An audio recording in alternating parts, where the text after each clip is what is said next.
mind, the conscious level of our mind. And it's the part that we're all most familiar with. This is the aspect of our mind that our ego or our personality uses for observing and participating in the normal waking activities throughout the day, right? We use all of our five senses: sight, touch, hearing, smell, or taste, right? This is how we're interacting on the physical level.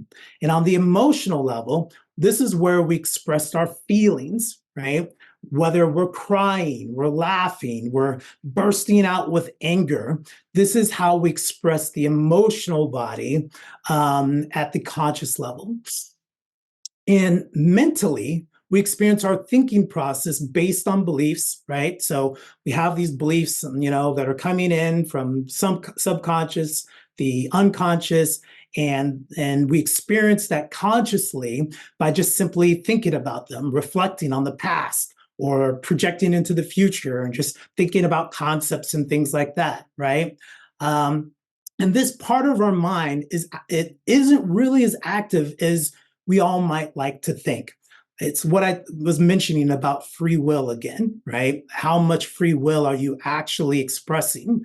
More times than you might want to realize, you're constantly shifting from the unconscious and the subconscious part of your mind back and forth, and into the conscious mind, right? Just reacting and doing different things.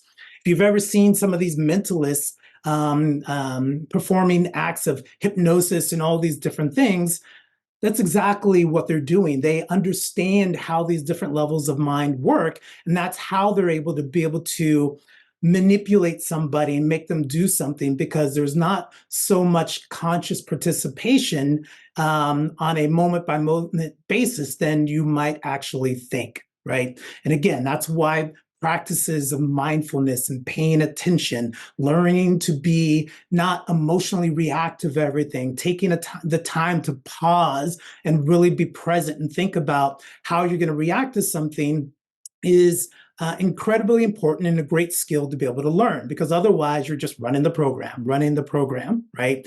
And that opens you up to manipulation, right? So you are able to have your conscious mind, listening to something, right, where your subconscious takes care of some repetitive task. We're all used to doing that.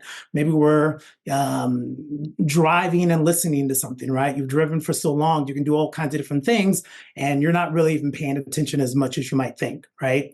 Or maybe you're listening to something, you're walking and listening to a podcast. You're able to do all these different tasks at the same time because of these different types of mind that take place, right?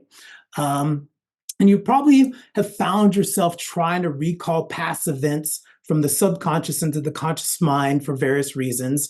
And I want to express it again. This is why mindfulness can be such a great practice. It teaches you to bring more attention to the conscious mind and awareness, as opposed to just letting things run on autopilot. This is what it means to be present, right? To be aware.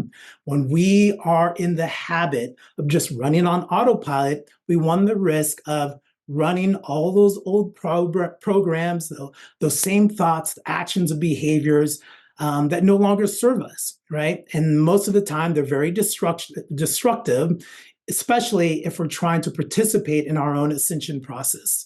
So it's really important to pay attention to that and understand how this works as part of spiritual psychology.